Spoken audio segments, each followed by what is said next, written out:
So చివరిగా మనము గత వారం చెప్పుకున్నటువంటి శ్లోకము 10వ అధ్యాయం 9వ శ్లోకాన్ని చెప్పుకున్నాం. మచ్చిత్తా మద్గత ప్రాణ బోధయంత పరస్పరం కథయంతశ్చ మాం నిత్యం తుష్యంతి చ రమంతి చ అని భగవాను స్పష్టం చేస్తున్నారు. నా శుద్ధ భక్తుల ఆలోచనలు నాయందే నిమగ్నమై వారి జీవితములు సంపూర్ణముగా నా సేవ కొరకే అర్పణమై ఉంటాయి. నా గురించి ఒకరినొకరు బోధించుకొనుచు మరియు చర్చించుచు వారు గొప్ప సంతృప్తిని ఆనందాన్ని అనుభవిస్తారు. ఈ అధ్యాయంలో ఈ చతుశ్లోకి భగవద్గీత అనేటువంటి 8, 9, 10, 11 శ్లోకాలు ఏవైతే ఉన్నాయో ఈ శ్లోకములు అనేటువంటివి ఆధ్యాత్మికమైనటువంటి ప్రయాణానికి సంబంధించినటువంటి 3 ముఖ్యమైనటువంటి తత్వాలుగా చెప్పబడతాయన్నమాట. ఒకటి సంబంధ జ్ఞానము, సంబంధ అభిధేయ ప్రయోజన అనేటువంటిది. 8వ శ్లోకము సంబంధ జ్ఞానాన్ని చెబితే 9వ శ్లోకము అభిధేయ అనేటువంటి జ్ఞానాన్ని మన తత్వాన్ని మనకు అర్థిస్తుంది అనమాట. 10, 11 శ్లోకాలు ప్రయోజన సిద్ధి గురించి చర్చిస్తాయి. తత్సంబంధమైనటువంటి జ్ఞానము, దానికి సంబంధించినటువంటి ఆచార్యులు, దాని గురించినటువంటి అటువంటి జ్ఞానాన్ని మనకి ఇచ్చేటువంటి శ్రీమూర్తి ఎవరైతే ఉన్న శ్రీ విగ్రహము, వీటన్నిటిని 4 శ్లోకములు పూర్తయిన తర్వాత మనం వివరంగా చర్చించుకునేటువంటి ప్రయత్నం చేద్దాం. తర్వాత 10వ శ్లోకము తేషాం సతతయుక్తానాం భజతాం ప్రీతిపూర్వకం దదామి బుద్ధియోగం తం ఏన మాముపయాంతి తే. తేషాం సతతయుక్తానాం భజతాం ప్రీతిపూర్వకం దదామి బుద్ధియోగం తం ఏన మాముపయాంతి తే. హరే కృష్ణ. సిహెచ్వి వెంకటేశ్వర్లు ప్రభు తణుకు ప్రభు చదువుతారు ఒకసారి శ్లోకం మీనింగ్. హరే కృష్ణ హరే కృష్ణ హరే కృష్ణ కృష్ణ కృష్ణ హరే హరే. గీతామాతాజీ చదువుతారా మీరు శ్లోకం మీనింగ్? హరే కృష్ణ. ప్రణామ. హరే కృష్ణ ప్రభుజీ. తేషాం సతతయుక్తానాం భజతాం ప్రీతిపూర్వకం దదామి బుద్ధియోగం తం ఏన మాముపయాంతి తే. ప్రేమతో నా సేవయందు నిరంతర ఆసక్తులైన వారికి నన్ను చేరగల బుద్ధి అంటే భక్తి యోగమును నేనే ఇచ్చేదను. హరే కృష్ణ. Thank you. హరే కృష్ణ. వెంకటేశ్వర్లు మాతాజీ, వెంకటేశ్వర్లు అనే పేరుతో ఉన్నది, మీరు చదువుతారా? హరే కృష్ణ. ఇందాక లేట్గా అన్మ్యూట్ చేసుకున్నారు. హరే కృష్ణ. సిహెచ్వి వెంకటేశ్వర్లు తణుకు. హరే కృష్ణ ప్రభుజీ. హరే కృష్ణ మాత. చదవండి మాత శ్లోకం మీనింగ్. తేషాం సతతయుక్తానాం భజతాం ప్రీతిపూర్వకం దదామి యోగం తం ఏన మాముపయాంతి తే. ప్రేమతో నా సేవయందు నిరంతర ఆసక్తులైన వారికి నన్ను చేరగల బుద్ధి భక్తి యోగమును నేనే ఇచ్చేదను. హరే కృష్ణ ప్రభు. హరే కృష్ణ. ఇందిరా మాతాజీ, ఇందిరా పోలారపు. హరే కృష్ణ ప్రభుజీ. ఇందిరా పోలారపు మాతాజీ చదువుతారా? మీరు థ్యాంక్స్ మాతాజీ, మీరు చదివారా? హరే కృష్ణ ప్రభు. చదువుతాను ప్రభు. హరే కృష్ణ. మాతాజీ. తేషాం సతతయుక్తానాం భజతాం ప్రీతిపూర్వకం దదామి బుద్ధియోగం తం యోన మాముపయాంతి తే. ప్రేమతో నా సేవయందు నిరంతరం ఆసక్తులైన వారికి నన్ను చేరగల బుద్ధి యోగమును నేనే ఇచ్చేదను. హరే కృష్ణ. ప్రణామాలు ప్రభుజీ. థ్యాంక్ యూ మాతాజీ. సో ఎవరైతే ప్రేమతో నా సేవలో నిరంతరమైనటువంటి సతతయుక్తానాం నిరంతరమైనటువంటి ఆసక్తి ఉంటుందో వారికి నన్ను చేరగల బుద్ధి దదామి బుద్ధి యోగం తం. వారికి నేను ఇస్తాను బుద్ధిని, భక్తిని నేను ఇస్తాను, నన్ను చేరేటువంటి మార్గాన్ని నేనే వాళ్ళకి చూపిస్తాను. వారిని నా దగ్గరికి చేర్చుకునే బాధ్యత నాది అనేటువంటి విషయాన్ని ఇక్కడ భగవానుడు మనకు స్పష్టం చేస్తున్నారు. బుద్ధియోగ ప్రాముఖ్యతను గురించి శిలా ప్రభుపాద వివరిస్తూ భాష్యంలో బుద్ధి యోగం అంటే కృష్ణ భక్తి భావనతో భక్తియుత సేవ చేయటమే బుద్ధి యోగము. చాలా సింపుల్ గా ఆయన డిఫైన్ చేశారనమాట శిలా ప్రభుపాద. బుద్ధి యోగం అంటే ఏంటి? కృష్ణ భక్తి భావనతో భక్తియుత సేవ చేయటము, భగవానునికి, భాగవతమునకు, భాగవతులకు సేవ చేయటమే బుద్ధి యోగం అన్నమాట. ఇది భౌతిక బంధాల నుంచి మానవుల్ని సులభంగా విముక్తుల్ని చేసేటువంటి అత్యుత్తమమైనటువంటి ఆధ్యాత్మిక జ్ఞానము.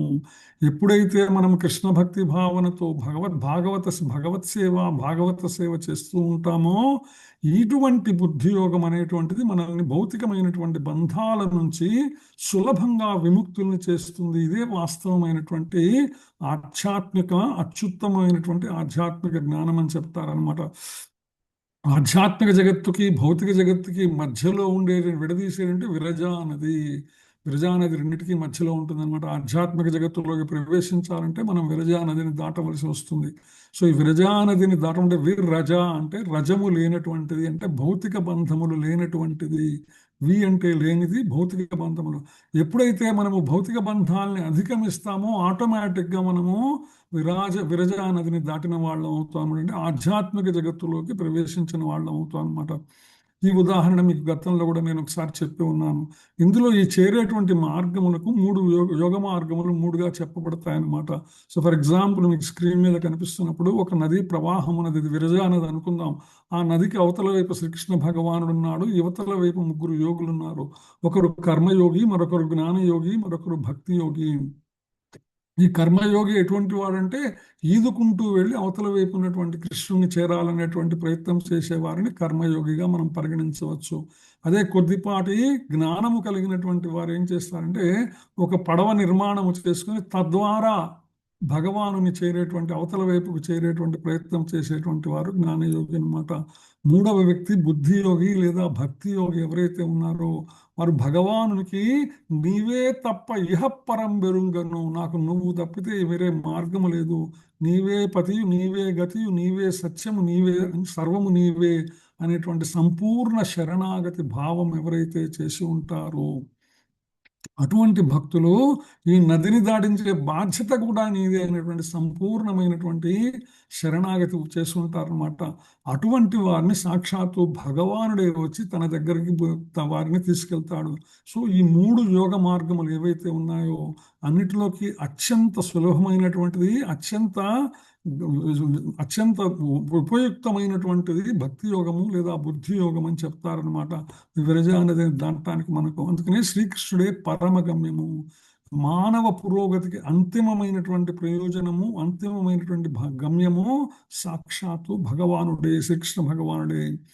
ఈ సత్యాన్ని జనసామాన్యం తెలుసుకోవడం కోసమే ఆధ్యాత్మిక గురువు మరియు భక్తుల సాంగత్యం ఎంతో ముఖ్యమవుతుంది. ఇక్కడ దాదాపు ఇప్పుడు 19 మంది పేర్లు కనిపిస్తున్నాయి మన స్క్రీన్ మీద అనమాట. మనందరికీ 19 మందికి మనకి పరిచయమైనటువంటి విషయమే. ఏదైతే మనము ఇస్కాన్ సత్సాంగత్యానికి రాకముందు మనకు భగవానుని మీద, భగవత్ తత్వం మీద ఉన్నటువంటి జ్ఞానం ఏదైతే ఉన్నదో దానికి ఇప్పుడు మనం వచ్చిన తర్వాత సత్సాంగత్యములో మనకన్నా పెద్దవారైనటువంటి భక్తుల వారి సాంగత్యంలో వారి యొక్క మార్గదర్శనంలో మనం ఏ విధంగా భక్తి జ్ఞానాన్ని కొద్దిగా తెలుసుకున్నాము, ఏ విధంగా పురోగమి, ఎటువంటి స్పష్టత వచ్చింది మనకు భక్తి యోగం మీద, భక్తి అంటే ఏమిటి, భక్తి యోగం అంటే ఏమిటి అనేటువంటి వాస్తవ జ్ఞానం మనకు నెమ్మదిగా తెలుస్తూ వచ్చిందనమాట. దీనికి మనకు అందరికీ తెలిసిన విషయమే. ఎవరైతే ఉన్నారో మనందరికీ కూడా ఇది సుపరిచితమైనటువంటి విషయమే. మన మానసిక స్థితి ఇస్కాన్ పరిచయం కాకముందు, ఇస్కాన్ పరిచయం అయిన తర్వాత, ఇస్కాన్లో కొంతకాలం గడిపిన తర్వాత ఎటువంటి మనము ఉన్నతమైనటువంటి స్థితిలోకి చేరాము అంటే ఆధ్యాత్మికంగా ఎటువంటి స్పష్టత మనకు వచ్చింది, క్లారిటీ వచ్చింది అనేటువంటిది మనకందరికీ స్వీయ అనుభవమైనటువంటి విషయమే. అందుకని ఆధ్యాత్మిక గురువు భక్తుల సాంగత్యం ఎంతో ముఖ్యమైనటువంటిది. ఆధ్యాత్మిక గురు శిలా ప్రభుపాదుల వారి పుస్తకములు, వారి భాష్యములు అవి లేకపోతే మనం భగవద్గీతని, భాగవతాన్ని అర్థం చేసుకునేటువంటి పరిస్థితే ఉండదన్నమాట. సో అటువంటి గురువులు, శిలా ప్రభుపాదులు చెప్పినటువంటి భాష్యాన్ని మనకు వివరించేటువంటి గురువులు మన శిక్షా గురువులు ఎవరైతే ఉన్నారో, అటువంటి భక్తులు ఎవరైతే ఉన్నారో వీరి సాంగత్యం మన జీవితం మీద ఎటువంటి ప్రభావం చూపించింది అనేటువంటిది మనందరికీ కూడా పరిచయమైనటువంటి విషయమే.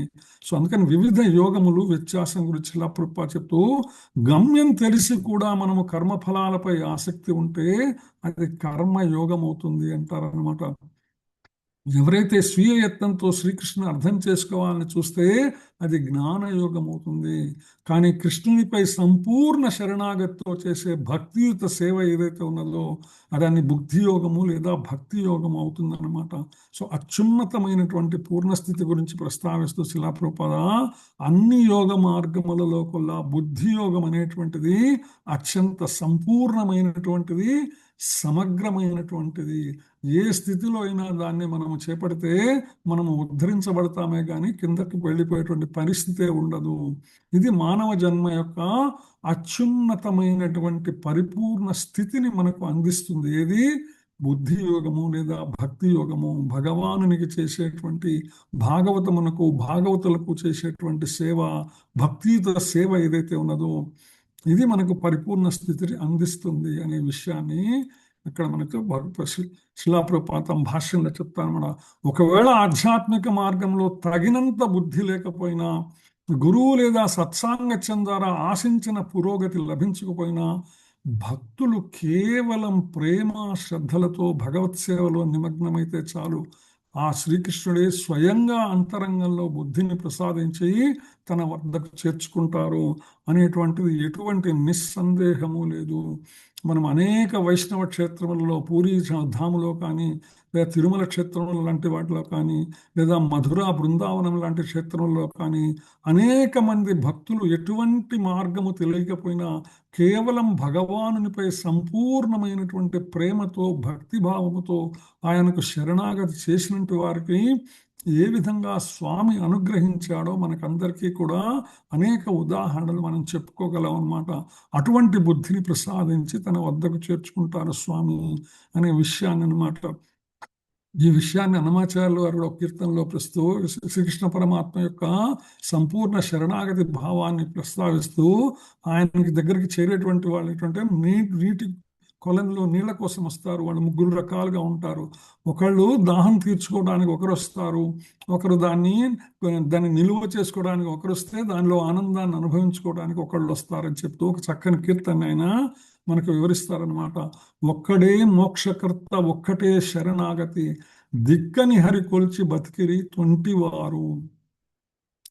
మన సీనియర్ డివోటీస్ లేకపోతే అంతమంది ఉన్నటువంటి భక్తులు ఎవరైతే, పరమ భక్తులు ఎవరైతే ఉన్నారో, అన్నమాచార్య లాంటి వారు, లేదా తిరుమతి నమ్మి లాంటి వాళ్ళు, లేదా మనకి ఏదైతే పురీ క్షేత్రంలో కనిపించేటువంటి అనేక మంది భక్తులు ఎవరైతే ఉన్నారో వీళ్ళందరూ కూడా భగవానుడు ఒక్కడే మోక్షకర్త, శరణాగతి అంటే ఒక్కటే ఆయన పాద పద్మాలని పట్టుకోవటం అని దిక్కని హరిగొల్చి బతికిరి, హరిని కొలిచి బతికారు వాళ్ళందరూ కూడా, పూర్వీకులందరూ కూడా. నానా దేవతలున్నారు, నానా లోకములున్నవి, నానా వ్రతాలున్నవి నడిచేటివి, జ్ఞానికి కామ్య కర్మాలు జరిపి పొందేదేమి ఆనుకున్న వేదోక్తులైన నాయకాక. అంటే ఈ కీర్తనలో అన్నమాచార్యుల వారు కర్మ, కర్త, జ్ఞానం అనేటువంటి 3 విషయాల్ని మనకు ప్రసాదిస్తున్నారు అనమాట. ఏదైతే భక్తియుత మార్గం ఏదైతే ఉందో దానికి సంబంధించి ఎంతో మంది దేవతలు ఉన్నారు, ఎన్నో లోకాలు ఉన్నాయి, ఆచరించడానికి ఎన్నో వ్రతాలు ఉన్నాయి, పూజలు ఉన్నాయి. కానీ జ్ఞాని అయినటువంటి వాడికి కోర్కెలతో చేసే వ్రతాల వల్ల పొందేది ఏమీ ఉండదు. ఎటువంటి జ్ఞాని? భగవానునికి సంపూర్ణ శరణాగతి చేసినటువంటి జ్ఞాని. ఈ వ్రతములు, పూజలు ఇవన్నీ కూడా వేదాల్లో చెప్పబడ్డాయి. అయినా ఇవి కేవలం ప్రాపంచిక సుఖాలను మాత్రమే ఇస్తాయి తప్ప భగవద్జ్ఞానాన్ని ఇవ్వవు. అన్యదేవత ఆరాధన గురించి స్పష్టం చేస్తున్నారు అనమాట. ఏదైతే కామ్య కర్మల గురించి ప్రస్తావిస్తూ ఇక్కడ అన్నమాచార్యులు వారు తర్వాత దానికి ఉదాహరణగా చెప్తాడు.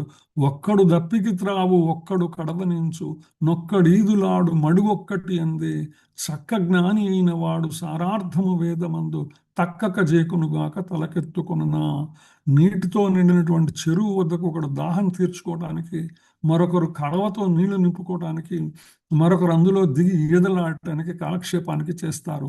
అయితే ఉత్తముడైనటువంటి భక్తుడు ఎవరైతే ఉన్నారో, జ్ఞాని ఎవరైతే ఉన్నారో, వేదతత్వ సారమైన పరమాత్మ తత్వాన్ని, మోక్ష మార్గాన్ని మాత్రమే స్వీకరిస్తారు, బుద్ధి యోగము లేదా భక్తియుత మార్గము ద్వారా.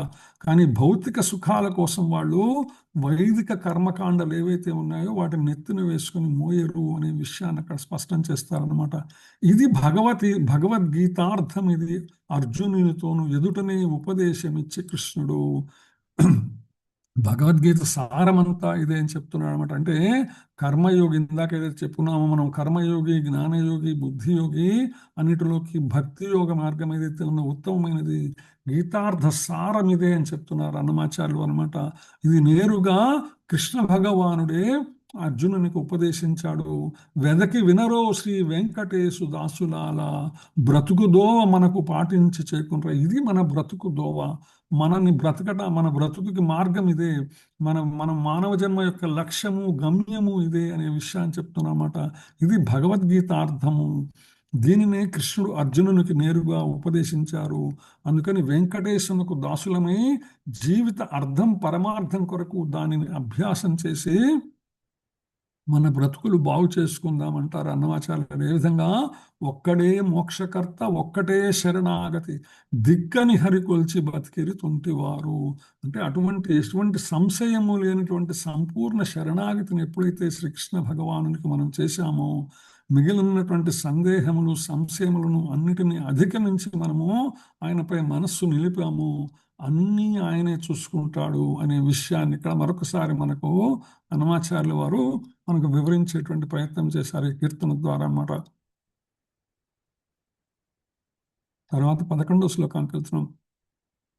తేషామేవానుకంపార్థం అహమజ్ఞానజం తమః నాశయామ్యాత్మభావస్థో జ్ఞానదీపేన భాస్వత. తేషామేవానుకంపార్థం అహమజ్ఞానజం తమః నాశయామ్యాత్మభావస్థో జ్ఞానదీపేన భాస్వతాం. హరే కృష్ణ. జయశ్రీ మాతాజీ చదువుతారా మీరు శ్లోకం? హరే కృష్ణ ప్రభు, చదువుతాను ప్రభు. హరే కృష్ణ.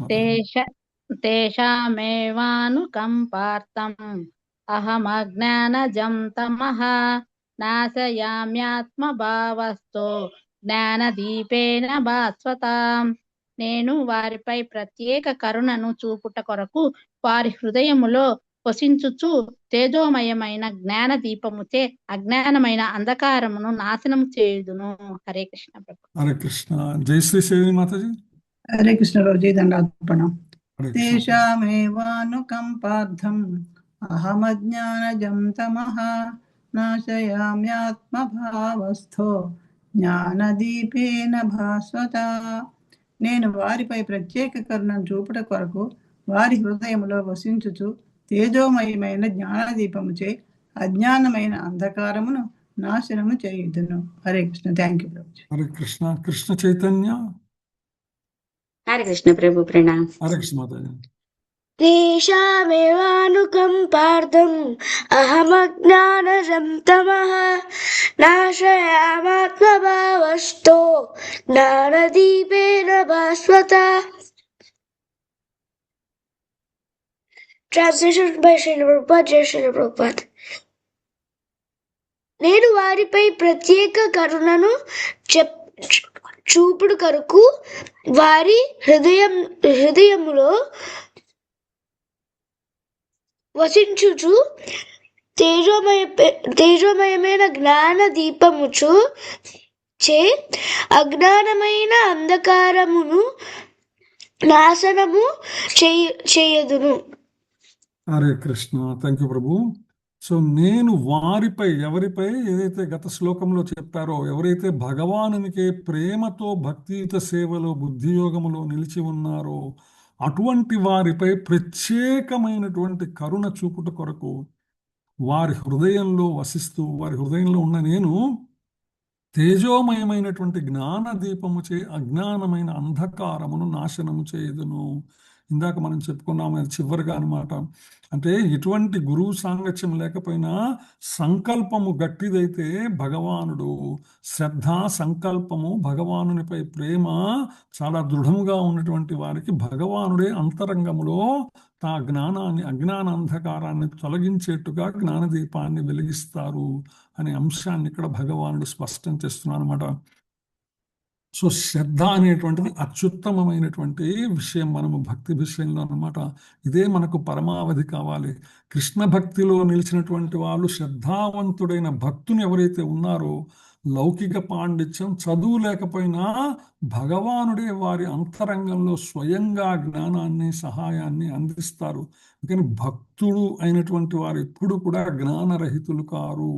భగవానునికి సంపూర్ణ శరణాగతి చేసినటువంటి భక్తులు ఎవరైతే ఉన్నారో, భగవానుడు ఒక్కడే మోక్షకర్త అనేటువంటి స్పష్టం ఉన్నటువంటి వారు ఎవరైతే ఉన్నారో, ఆ మోక్షకర్త అయినటువంటి శ్రీకృష్ణ భగవానునికి సంపూర్ణమైనటువంటి ప్రేమతో భక్తియుత సేవ చేసేటువంటి వారు ఎవరైతే ఉన్నారో వారికి ఒక స్పష్టత ఖచ్చితంగా ఉంటుందన్నమాట. వారు మిగిలిన చదువుకున్న వారిలాగా భగవద్గీత ఎన్నో అధ్యాయం, ఎన్నో శ్లోకము, లేదా భాగవతం ఎన్నో అధ్యాయం, ఎన్నో శ్లోకం చెప్పలేకపోవచ్చు. కానీ భగవత్ తత్వ జ్ఞానాన్ని స్పష్టముగా తమ మాటలలో వాళ్ళు చెప్పగలరనమాట. ఉదాహరణకి నమ్మాళ్ళవారని మీరు వినే ఉంటారు, శ్రీ వైష్ణవ సాంప్రదాయంలో ఉన్నటువంటి మా ఆచార్యులు అనమాట. దాదాపు ఆయన కలియుగమునకు, ద్వాపరయుగమునకు సంధికాలంలో జన్మించినటువంటి వారు. ఆయన పుట్టగానే ఎటువంటి మాట పలుకులు లేకపోతే ఆయన తీసుకుని తల్లిదండ్రులు ఒక ఆలయానికి, స్వామివారి ఆలయానికి తీసుకుపోతే, అక్కడ ఆళ్వారు తిరునగరి అంటారు తమిళనాడులో. సో అక్కడ వెళ్ళి ఆయన ఒక చింత చెట్టు అనమాట, దాని యొక్క ఒక త్వరలో కూర్చుంటాడు అనమాట. ఆ చింత చెట్టుకున్నటువంటి హోల్లో కూర్చొని దాదాపు 9 సంవత్సరములు ఎటువంటి ఆహారము లేకుండా ఆయన ఉంటాడు. ఆ తర్వాత అక్కడి నుంచి దిగి రాగానే ఆయన నాలాయిరం అని చెప్తారు ద్రవిడ భాషలో అనమాట. అంటే వేద జ్ఞానం ఏదైతే ఉందో దాన్ని ఆయన తమిళంలో చెప్పడం మొదలుపెట్టారనమాట. దివ్య ప్రబంధం అంటారు, దివ్య ప్రబంధం నాలాయిరం అని చెప్తారనమాట. అంటే 4000 పాసురాలు ఆయన చెప్పారు ఆ దివ్య ప్రబంధంలో. సో అటువంటి ఎటువంటి గురువు లేరు, ఏమీ లేదు. కానీ జ్ఞానము సంపూర్ణముగా భగవానుని చేత స్వయం ప్రకాశకముగా వచ్చినటువంటి ఆయన యొక్క తత్వ జ్ఞానం ఏదైతే ఉన్నదో, ఏదైతే భగవద్గీతలో మనం జ్ఞానాన్ని మనం వింటున్నామో, లేదా శ్రీకృష్ణ భగవాను చే భగవద్గీతలో కానీ భాగవతంలో కానీ భగవానుడు చెప్పిన అనేక విషయములు ఏవైతే ఉన్నాయో ఇవన్నీ కూడా ఆయన చెప్పడం జరిగిందనమాట. అందుకని ఈరోజు కూడా నమ్మాళ్ళవారి యొక్క అలంకరణ ఏదైతే ఉంటుందో, మీరు ఆళ్వార్లు దర్శనం చేసుకున్నప్పుడు ఎక్కడైనా వైష్ణవ దేవాలయంలో చూడొచ్చు అనమాట. సాక్షాత్తు శ్రీకృష్ణుని పోలినటువంటి అలంకరణ చేస్తారు ఆయన యొక్క శ్రీమూర్తికి అనమాట. సో అటువంటి భక్తులు ఎన్నడూ కూడా జ్ఞానరహితులు కారు, సంపూర్ణమైనటువంటి జ్ఞానాన్ని కలిగినటువంటి వాళ్ళు అవుతారనమాట. పరతత్వాన్ని కేవలం మానసిక కల్పనలు లేదా వాదనల ద్వారా ఎవ్వరూ గ్రహించలేరు. ఎందుకంటే సూర్యుని వంటి శ్రీకృష్ణుని హృదయంలో ఎప్పుడైతే మనం స్థితము చేసుకుంటామో, ఆయన దర్శించగలుగుతామో, ఆయన ప్రత్యేక కరుణతో అజ్ఞాన అంధకారం దానంతట అదే తొలగిపోతుంది. మన మనసులో ఉన్నటువంటి అజ్ఞాన అంధకారం అనమాట. అందుకని శిలాప్రభుపాద చెప్తున్నారు భాష్యంలో, దీనికి ఒక్కటే మార్గము. ఇందాక హనుమాచార్య ఒక్కడే మోక్షకర్త, ఒక్కడే శరణాగతి అన్నట్టు ఒక్కటే మంత్రము. అదేంటంటే హరే కృష్ణ మహామంత్రము. కోట్లాది జన్మల మాలిన్యంతో నిండిపోయినటువంటి మన హృదయం ఏదైతే ఉందో, హరే కృష్ణ మహామంత్ర జపం ద్వారా అది శీఘ్రమే శుద్ధి పొందుతుంది.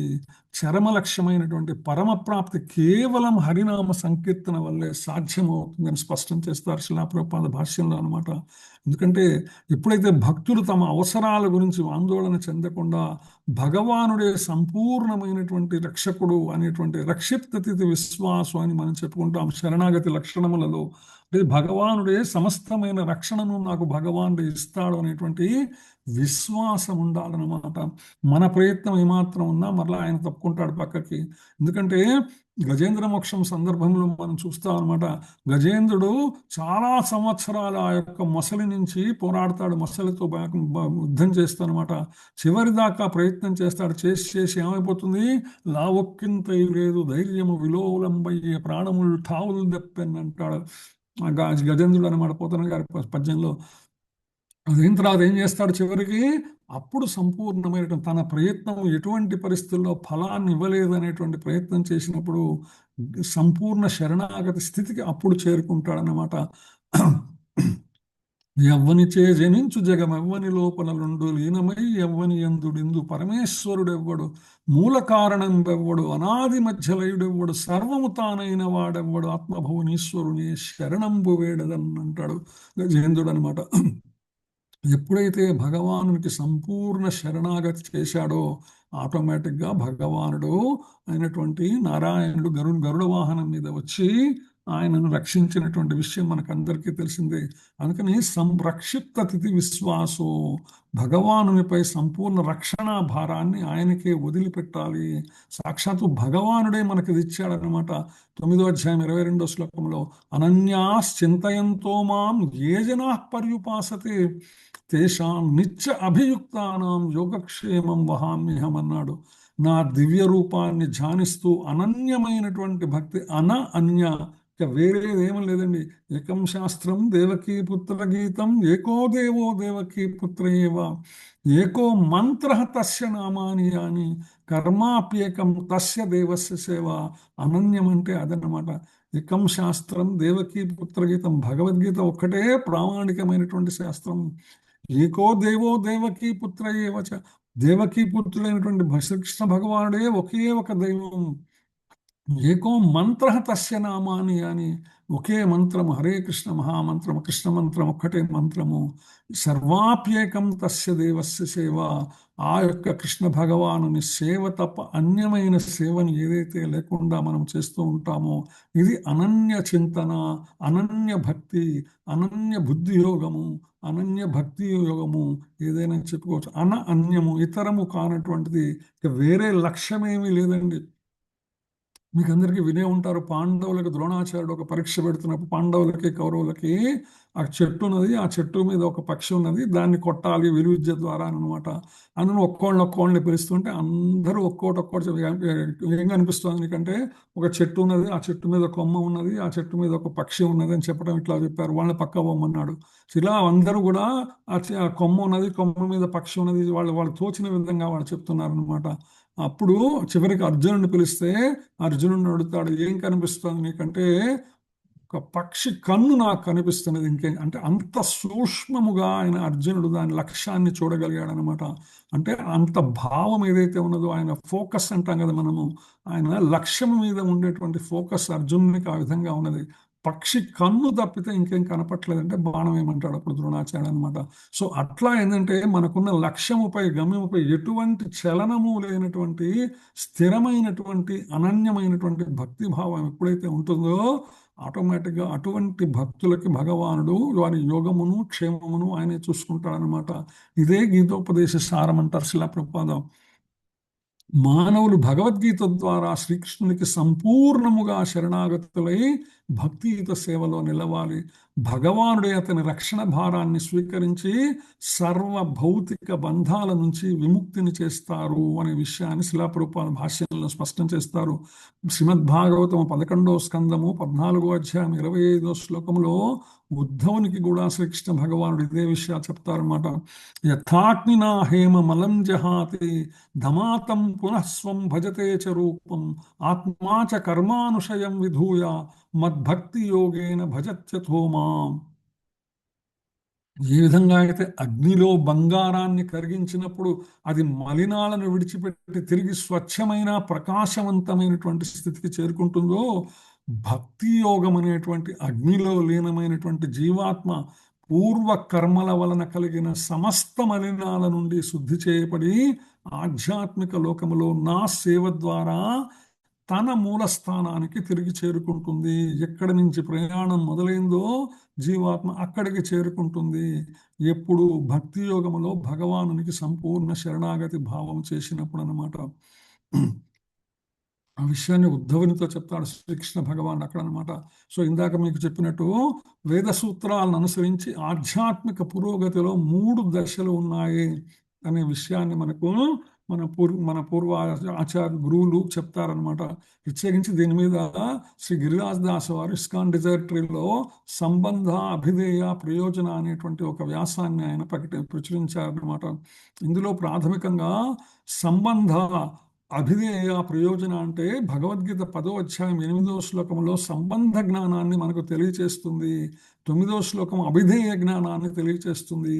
10-11 శ్లోకములు ప్రయోజన తత్వాన్ని మనకు తెలియచేస్తాయని మనకు పెద్దలు చెప్తారనమాట.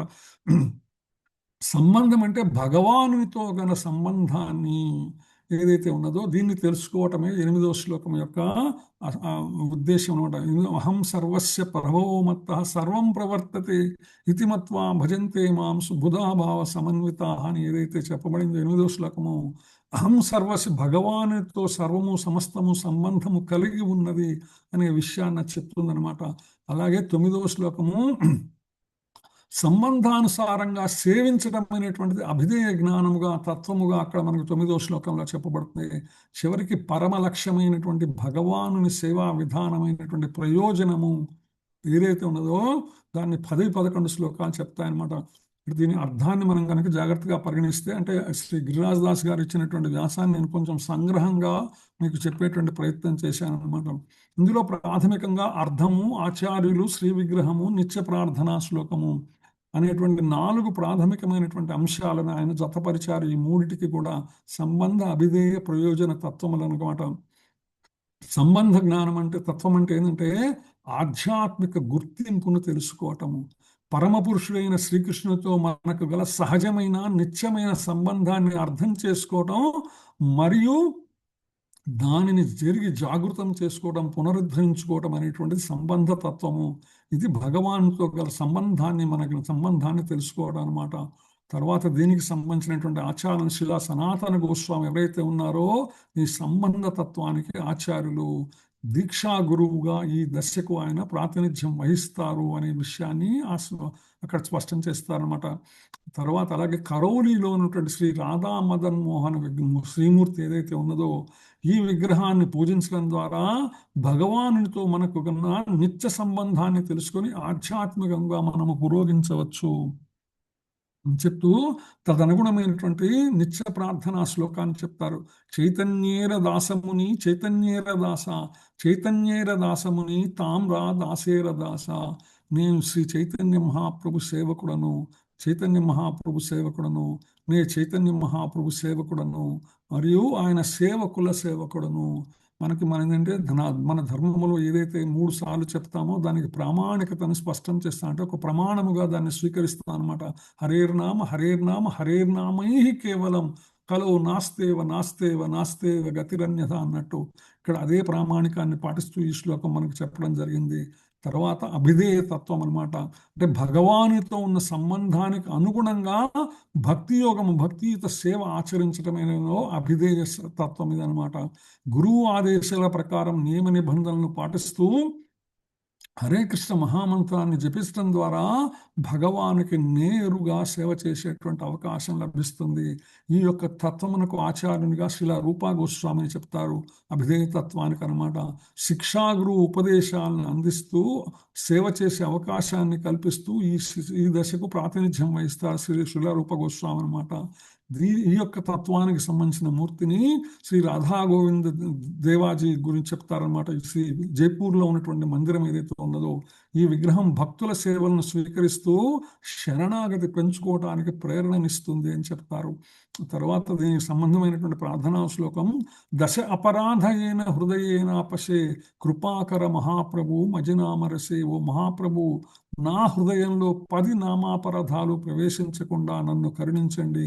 నేను ఎల్లప్పుడూ పవిత్ర నామ రసంలో మునిగిపోయేలా అనుగ్రహించని చెప్తా. అంటే భగవానునికి సేవ చేసే విధానం గురించి ప్రత్యేకించి శ్రీల రూపగోస్వామి భక్తి రసామృత సింధు ఏదైతే రాశారో ఆయన భక్తి మార్గానికి సంబంధించిన అన్ని ముఖ్యమైన విషయాలు మరియు మార్గదర్శకత్వం ఇందులో లభిస్తాయి మనకనమాట. భక్తి రసామృత సింధులో అనే విషయాన్ని అక్కడ స్పష్టం చేయడం జరుగుతుంది. చివరికి 10-11 శ్లోకాలు అవుతున్న ప్రయోజన అంటే ఏదైతే సంబంధ కానీ అభిధేయ కానీ ఈ జ్ఞానము తర్వాత మనం చేరవలసిన పరమ లక్ష్యం ఏంటి? మానవ జీవిత యొక్క పరమ లక్ష్యం ప్రేమ పుమార్థో మహాన్, అంటే భగవానునిపై పవిత్రమైన నిష్కల్మషమైన ప్రేమను పెంపొందించుకోవటమే మన యొక్క మానవ జన్మ యొక్క పరమ లక్ష్యం, అంతిమ లక్ష్యం అన్నమాట. దీనికి ప్రధానంగా శ్రీలా రఘునాథ్ దాస్ గోస్వామిని ఈ తత్వానికి ఆచార్యులుగా చెప్తారు. వీరు శ్రీలా రూప గోస్వామి పాద పద్మములను ఆశ్రయించి భగవత్ ప్రేమను పొందే మార్గాన్ని చూపించారు. ఈ యొక్క తత్వమునకు శ్రీ విగ్రహముగా జైపూర్లో ఉన్నటువంటి శ్రీ రాధాన గోపీనాథ్జీ మందిరాన్ని చెప్తారనమాట. సంపూర్ణ శరణాగతి పొందినటువంటి గోపికల యజమానిగా శ్రీకృష్ణుడు అక్కడ కొలువై ఉన్నారు. ఆధ్యాత్మిక సాక్షాత్కారానికి ఈ విగ్రహమే పరమ ఆకర్షణ అనేటువంటి విషయమునికి ప్రయోజన తత్వ శ్రీ విగ్రహముగా దాన్ని ప్రస్తావిస్తారనమాట. సో దీనికి సంబంధించిన శ్లోకముగా ప్రేమధన వినా వ్యర్థ దరిద్ర జీవన దాసకరి వేతన మోరే దేహ ప్రేమధన. భగవత్ ప్రేమ లేని నా జీవితం వ్యర్థం, దరిద్రం, కావున నన్ను మీ సేవకునిగా స్వీకరించి నాకు ప్రేమ అనే ధనాన్ని జీతంగా ఇవ్వవలసినదిగా భరతిస్తున్నాను. సంపూర్ణ శరణాగతి తత్వసారమైనటువంటిది ఈ శ్లోకం అనమాట. సో ఆ విధంగా ఈ చతుశ్లోకి భగవద్గీతని ఈ యొక్క వేదాంత సూత్రములను అనుసరించినటువంటి ఆధ్యాత్మిక పురోగతికి సంబంధించిన 3 దశలుగా, మొట్టమొదటిది సంబంధ, తదుపరి అభిధేయ, తదుపరి ప్రయోజన, అంటే భగవానుతో సంబంధాన్ని తెలుసుకోవటం, ఆ సంబంధానికి అనుగుణముగా భగవానుని సేవించటం, తద్వారా పరమలక్ష్యమైనటువంటి భగవానుని చేరటం అనేటువంటి 3 దశల స్థితిని ఇది మనకు వివరిస్తాయి 4 శ్లోకాలు అనే అంశాన్ని మనకు గురువుల ద్వారా మనం తెలుసుకుంటున్నాం అన్నమాట. తర్వాత 12-13 శ్లోకములు. అర్జున ఉవాచ పరం బ్రహ్మ పరం ధామ పవిత్రం పరమం భవాన్ పురుషం శాశ్వతం దివ్యం ఆదిదేవమజం విభుం అహుస్త్వాం ఋషయః సర్వే దేవర్షిః నారదస్తథా అసితో దేవలో వ్యాసః స్వయం చైవ బ్రవీషి మే. అర్జున ఉవాచ పరం బ్రహ్మ పరం ధామ పవిత్రం పరమం భవాన్ పురుషం శాశ్వతం దివ్యం ఆదిదేవమజం విభుం ఆహుస్త్వాం ఋషయః సర్వే దేవర్షిః నారదస్తథా అసితో దేవలో వ్యాసః స్వయం చైవ బ్రవీషి మే. హరే కృష్ణ. నాగమణి మాత చదువుతారా శ్లోకాలు మీని? హరే కృష్ణ ప్రభుజీ ప్రణామం. హరే కృష్ణ. గణపతి మాతాజీ. అర్జున ఉవాచ పరం బ్రహ్మ పరం ధామ పవిత్రం పరమం భవాన్ పురుషం శాశ్వతం దివ్యం ఆదిదేవమజం విభుం ఆవుస్త్వాం ఋషయః సర్వే దేవర్షి నారదస్తథా అసితో దేవలో వ్యాసః స్వయం చైవ బ్రవీషి మే. అర్జునుడు పలికెను, నీవు దేవదేవుడవు, పరంధాముడవు, పవిత్రుడవు, పరతత్వమువు, శాశ్వతుడవు, దివ్యుడవు, ఆది పురుషుడవు, పుట్టుక లేని వాడవు, ఘనమైన వాడవు అయ్యున్నావు. నారదుడు, అసితుడు, దేవలుడు, వ్యాసుడు వంటి మహర్షులందరూ నీ యొక్క ఈ సత్యమునే ధృవపరిచారు. ఇప్పుడు స్వయంగా నీవు అదే విషయం నాకు తెలియజేస్తున్నావు. హరే కృష్ణ. హరే కృష్ణ. థ్యాంక్ యూ మాతాజీ. కృష్ణకుమారి మాతాజీ చదువుతారా మీరు శ్లోకాలు మీద? హరే కృష్ణ. కృష్ణకుమారి మాతాజీ. హరే కృష్ణ మాతాజీ ప్లీజ్. అర్జున ఉవాచ పరం బ్రహ్మ పరం ధామ పవిత్రం పరమం భవాన్ పురుషం శాశ్వతం దివ్యం ఆదిదేవమజం విభుం ఆహుస్వాం ఋషయః సర్వే దేవర్షి నారదస్తథా అసితో దేవలో వ్యాసః స్వయం చైవ బ్రవీషి మే. హరే కృష్ణ. థ్యాంక్ యూ మాతాజీ మీనింగ్ చదువు మాతాజీ. అర్జునుడు పలికెను, నీవు దేవదేవుడవు, పరంధాముడవు, పవిత్రుడవు, పరతత్వము శాశ్వతుడవు, శాశ్వతుడవు, దివ్యుడవు, ఆది పురుషుడవు, పుట్టుక లేని వాడవు. ఘనమైన వాడవు అయి ఉన్నావు. నారదుడు, అసితుడు, దేవలుడు, వ్యాసుడు వంటి మహారుషులందరూ నీ యొక్క ఈ సత్యమునే ధృవపరిచారు. ఇప్పుడు స్వయంగా నీవు అదే విషయము నాకు తెలియజేస్తున్నావు. హరే కృష్ణ ప్రభుజీ. హరే కృష్ణ. లక్ష్మీ కోసూరి మాతాజీ. హరే కృష్ణ ప్రభు. దండవత్ హరే ప్రణామ్స్ కృష్ణ. ప్రభు. ధన్యవాదాలు. హరే కృష్ణ. అర్జున ఉవాచ పరం బ్రహ్మ పరం ధామ పవిత్రం పరమం భవాన్ పురుషం శాశ్వతం దివ్యం ఆదిదేవమజం విభుం ఆహుస్వామృషయః సర్వే దేవర్షి నారసస్తథా అసితో దేవలో వ్యాసః స్వయం చైవ బ్రవీషి మే. అనువాదము పై శ్రీల ప్రభుపాద. జయ శ్రీల ప్రభుపాద. అర్జునుడు పలికెను, నీవు దేవదేవుడవు, పరంధాముడవు, పవిత్రుడవు, పరతత్వమువు, శాశ్వతుడువు, దివ్యడవు, ఆది పురుషుడవు, పుట్టుక లేనివాడువు, ఘనమైన వాదము అయి ఉన్నావు. నారదుడు, అసితుడు, దేవలుడు, వ్యాసుడు వంటి మహా ఋషులందరూ నీ యొక్క ఈ సత్యమునే ధృవపరిచారు. ఇప్పుడు స్వయంగా నీవు అదే విషయము నాకు తెలియచేయుచున్నావు. హరే కృష్ణ బాబు. హరే కృష్ణ. థ్యాంక్ యూ మాతాజీ. సో మనకి విష్ణు పురాణంలో ఒక శ్లోకం ఉంది. ఐశ్వర్యస్య సమగ్రస్య వీర్యస్య యశస్శ్రియః జ్ఞాన వైరాగ్యోశ్చైవ షణ్ణాం భగవానిః.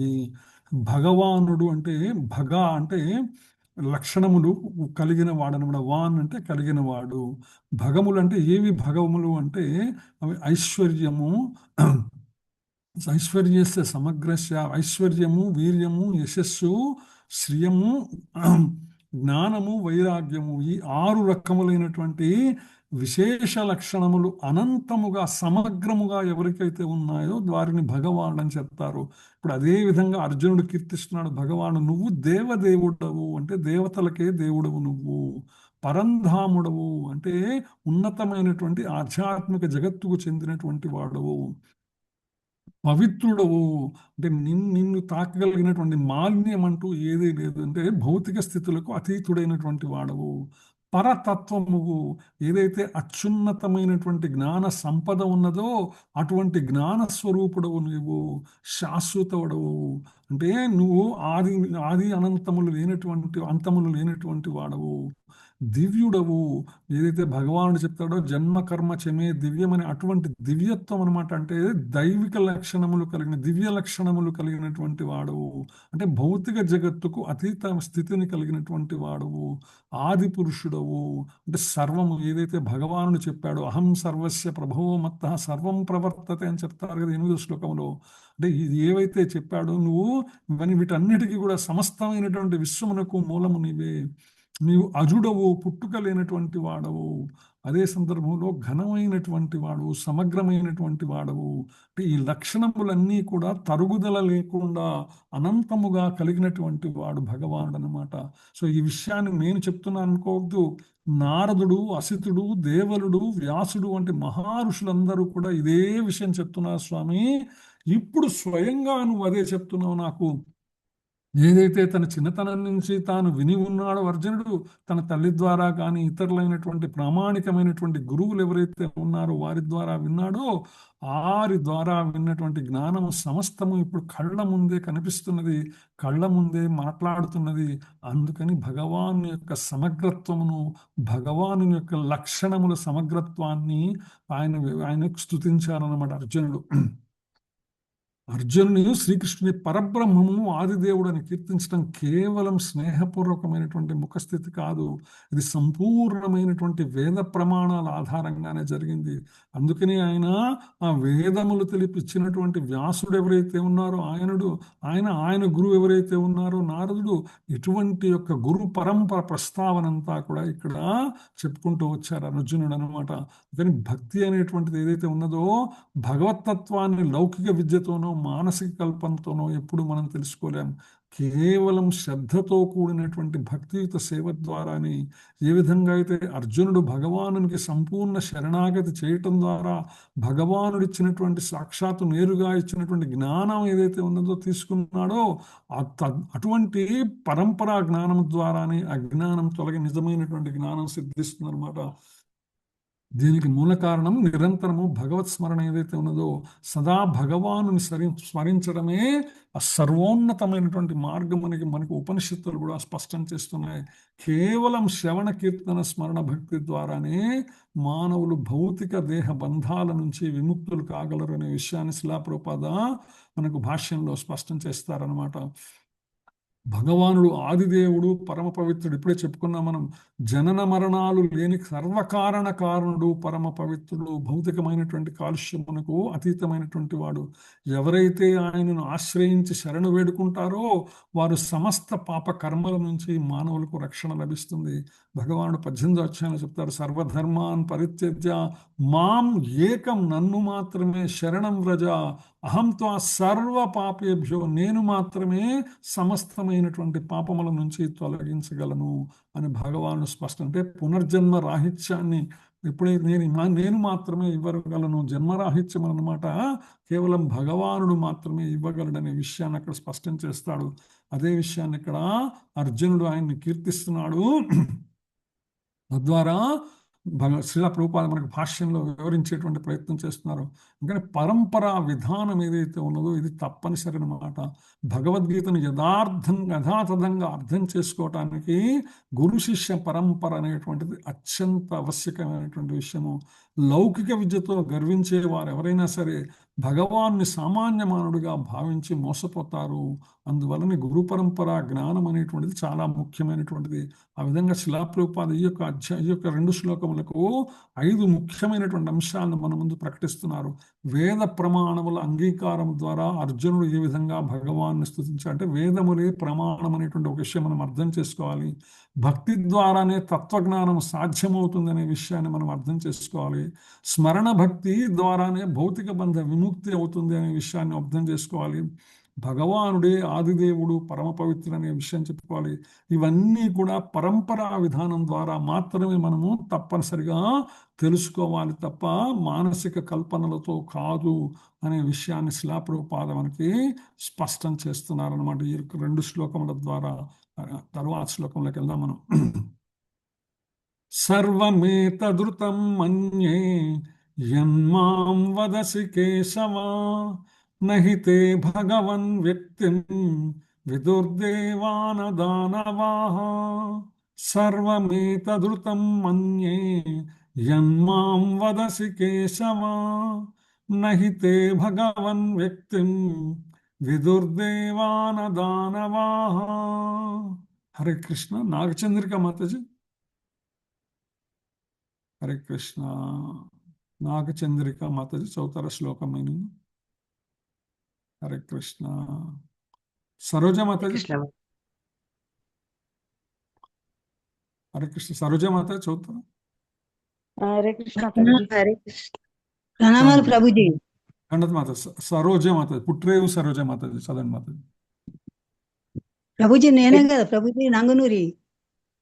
సరోజ అని మాతాజీ పుట్రేవు చదవండి మాతాజీ. మీరు తర్వాత మీరు చదువుగా మాతాజీ. సరోజ సర్వమేతద్రుతం మన్యే యన్మాన్ వదసి కేశవ, నహి తే భగవన్ వ్యక్తిం విదుర్దేవాన దానవాః.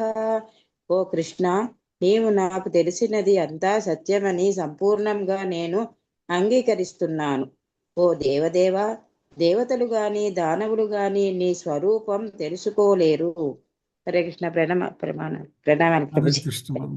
సరోజిని మాతాజీ ఇప్పుడు చదవండి మాతాజీ మీరు. హరే కృష్ణ. సరోజిని నంగనూరు. హరే కృష్ణ ప్రభుజీ. ప్రణామాలు ప్రభుజీ. చదవండి మాతాజీ. సర్వమేవ ధృతం మన్యా మన్మద మన్యే సర్వమేతదృతం మన్యే యన్మాం పదవి వదసి కేశవ, నహి తే భగవాన్ వ్యక్తిం విదుర్దేవ నా దానవ. కృష్ణ, నీవు నాకు తెలిపినది అంతా సత్యమని సంపూర్ణముగా నేను అంగీకరిస్తూ ఉన్నాను. ఓ దేవదేవ, దేవతలు గాని దానవులు గాని నీ స్వరూపమును తెలుసుకొనలేరు. హరే కృష్ణ ప్రభుజీ. హరే కృష్ణ. థ్యాంక్స్ మతే. రియల్మీ ఎవరు హ్యాండ్ రైజ్ చేస్తున్నారు? రియల్మీ అనే పేరు ఎవరు? మత ప్రభున మతాజీ? హరే కృష్ణ. హరే కృష్ణ. దండం మతాజీ. హరే కృష్ణ. సార్ చదవండి మతాజీ. ప్రణామాలు. ప్రణామాలు ప్రభుజీ. సర్వమేతద్ధృతం మన్యే యన్మాం వదసి కేశవ నహితే భగవన్ వ్యక్తిం విదుర్దేవాన దానవాః. ఓ కృష్ణ, నీవు నాకు తెలిపినది అంతా సత్యమని సంపూర్ణంగా నేను అంగీకరిస్తున్నాను. ఓ దేవదేవ, దేవతలు గాని దానవులు గాని నీ స్వరూపమును తెలుసుకొనలేరు. హరే కృష్ణ ప్రభు. హరే కృష్ణ. థ్యాంక్స్ మతాజీ. రాజమల్లి ప్రభు మీరు చదవండి. హరే కృష్ణ. దండత్ ప్రణామ్ దండత్ మతాజీ. దండత్ ప్రభు. సర్వమే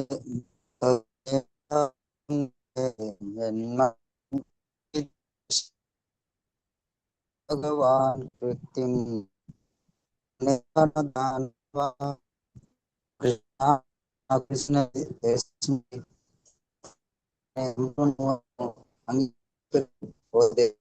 దేవతలు గాని దానవులు గాని నీ స్వరూపం లేరు. హరే కృష్ణ. Thank you Prabhuji.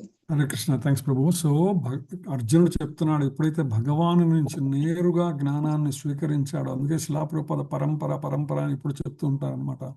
నీవు నాకు తెలిపినది అంతా సత్యమని సంపూర్ణముగా నేను అంగీకరిస్తున్నాను, నాకు ఎటువంటి సంశయము లేదు. ఓ దేవదేవా, దేవతలు గాని దానవులు గాని నీ స్వరూపం తెలుసుకోలేరు. ఈ విషయములు ఏవైతే ఉన్నాయో నువ్వు నాకు చెప్పినవన్నీ కూడా ఇవి దేవతలకు కూడా అంత సులభముగా అర్థమయ్యే విషయాలు కాదు అనే ప్రస్తావన ఇక్కడ చేస్తున్నారు అర్జునుడు అనమాట. పరంపర యొక్క ప్రాముఖ్యత ఏదైతే ఉన్నదో, భగవద్గీతను పరంపరా రూపంగా మాత్రమే మనం అర్థం చేసుకోవాలి తప్ప మన స్వయంగా దాన్ని అర్థం చేసుకునేటువంటి ప్రయత్నం చేస్తే అర్థమయ్యే దానికన్నా అపార్థం ఎక్కువయ్యేటువంటి అవకాశం ఉంటుందన్నమాట. అసలైనటువంటి పరంపర నశించడం ద్వారానే దాన్ని నేను పునరుద్ధరించాలని భగవాను 4వ అధ్యాయంలో మొదటి 3 శ్లోకాలను చెప్తాడు. ఇమం వివస్వతే యోగం ప్రోక్తవాన్నహం అవ్యయం అనేటువంటి సందర్భంలో అనమాట.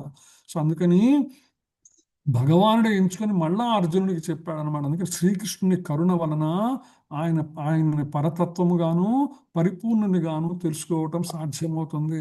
లేదా ఆయనని ఆరాధించేటువంటి ప్రామాణికమైనటువంటి గురువు, పరంపర కలిగినటువంటి గురువు ద్వారా మాత్రమే అది మనకు స్పష్టమయ్యేటువంటి అవకాశం ఉంది. రాజమల్లి ప్రభు మీరు మ్యూట్ చేస్తారా మీ ఫోను? హరే కృష్ణ.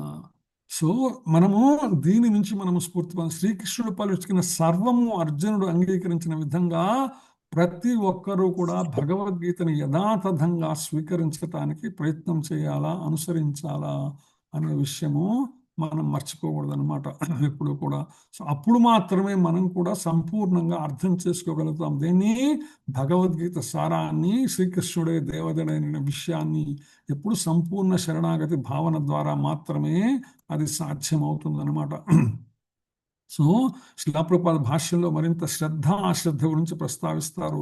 ఏదైతే సన్నిహితంగా మరియు భక్తితో ఆ దేవదేవుణ్ణి ప్రార్థించాలి. ఉపవాసం అంటుంటాం మనము.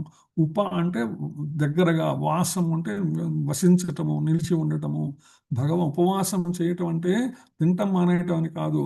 ఆ రోజులో మనము ఎంత ఎక్కువగా భగవంతుని సేవలో నిలిచి ఉన్నామనేటువంటిది ముఖ్యమన్నమాట. ఉపవాస ప్రాముఖ్యత అది.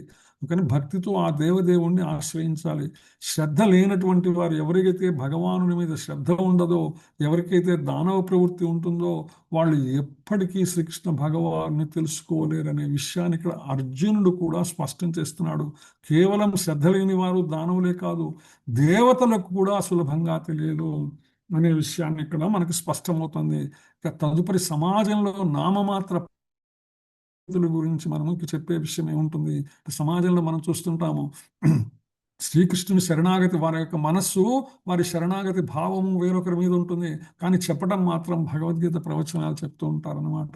అటువంటి వారి గురించి మనము జాగ్రత్తగా ఉండాలా అనే విషయాన్ని మనకు ఇక్కడ స్పష్టం చేస్తున్నారనమాట. సాక్షాత్ అర్జునుడే మనకు వివరిస్తున్నాడు ఆ విషయాన్ని. శిలాప్రపాల వారు దాన్ని ధృవీకరిస్తున్నారు. అంటే మనకి సంస్కృతంలో ఒక శ్లోకం ఉన్నది, మనస్యేకం వచస్యేకం కర్మణ్యేకం మహాత్మనాం మనస్యన్యత్ వచస్యన్యత్ కర్మణ్యన్యత్ దురాత్మనాం ఉంటుంది. అంటే మనసులో ఏదుందో, వాక్కులో ఏదుందో, కర్మలో అదే ఎవరైతే చేస్తారో వారు మహాత్ములుగా పరిగణించబడతారు. మనస్సులో ఒకటి ఉండి, వాక్కులో ఒకటి ఉండి, కర్మలో ఇంకోటి ఉండే వాళ్ళని దురాత్మలు అంటారు అనమాట. వారి మనస్సులో వారి శరణాగతి భావం కృష్ణుడు కాదు, వేరొకరు ఉంటారు. వారి వాక్కులో మాత్రం కృష్ణతత్వాన్ని చెప్తుంటారు, వారి కర్మలో మాత్రం శ్రీకృష్ణ శరణాగతి ఉండదు. అటువంటి వారు చెప్తుంటే మనము దాన్ని దురాత్ములని అర్థం చేసుకోవాలన్నమాట. మూడుతో సంబంధం లేనటువంటిది. అయితే ఎవరైతే మనస్సులో సంపూర్ణమైనటువంటి శరణాగతి భావన కలిగి, ఎవరైతే వాక్కులో సంపూర్ణమైనటువంటి శరణాగతి భావాన్ని వ్యక్తపరుస్తూ, ఎవరైతే తమ కర్మల ద్వారా శ్రీకృష్ణ శరణాగతిని ఆచరణ రూపముగా అనుసరిస్తూ ఉంటారో అటువంటి వారిని మహాత్ములుగా మనం చెప్పుకోవాల్సి వస్తుందన్నమాట. సో అందుకని సమాజంలో అటువంటి పండితులు ఎవరైతే ఉన్నారో, దేవతలకు కూడా అర్థం కాని జ్ఞానాన్ని మనకు వివరించేటువంటి ప్రయత్నం చేసే వారి గురించి మనం జాగ్రత్త వహించవలసి ఉంటుందని శిలా ప్రభుపాద మనకు హెచ్చరిస్తున్నారు. సో ఆ విధంగా ఇక్కడ 3 ముఖ్యమైనటువంటి విషయాలని మనకి వివరించేటువంటి ప్రయత్నం జరిగింది. శ్రీకృష్ణుని మాటలను అర్జునుడు సంపూర్ణ సత్యంగా స్వీకరించారనమాట. మొట్టమొదటిది పరంపర ప్రాముఖ్యత. భగవద్గీతను పరంపర వ్యవస్థలోనే మనం అర్థం చేసుకోవాలి. రెండవది స్ఫూర్తి పొందటం. శ్రీకృష్ణుడు చెప్పిందంతా అర్జునుడు స్వీకరించిన విధంగా అందరూ భగవద్గీతను యథాతథంగా స్వీకరించాలి. ఎవరు శ్రీకృష్ణుని అర్థం చేసుకోవాలి అంటే శ్రద్ధ లేనటువంటి వాళ్ళు, దేవతలు, దానవులు కూడా భగవానుని ఔన్నత్యాన్ని తెలుసుకోలేరు. ఇది కేవలం కృష్ణ కృప ద్వారా మాత్రమే సాధ్యమవుతుంది. అర్జునుడు కూడా భగవానుని కృప ద్వారా అర్థం చేసుకున్నారు. విశ్వాసము లేనటువంటి వాళ్ళు, దానవులు శ్రీకృష్ణుని ఎప్పటికీ అర్థం చేసుకోలేరు అనేటువంటి 3 ముఖ్యాంశములను చెప్తూ ఈ 14వ శ్లోకాన్ని మనం ముగించుకుంటున్నాం అన్నమాట. సో ఇప్పుడు దాకా మనం చెప్పుకునేటువంటి విషయములపై మీరేమైనా చెప్పేవి కానీ అడిగేవి కానీ ఉంటే అందరితో పంచుకునేటువంటి ప్రయత్నం చేయగలరు. హరే కృష్ణ కృష్ణ కృష్ణ హరే హరే, హరే రామ రామ రామ హరే హరే. హరే కృష్ణ.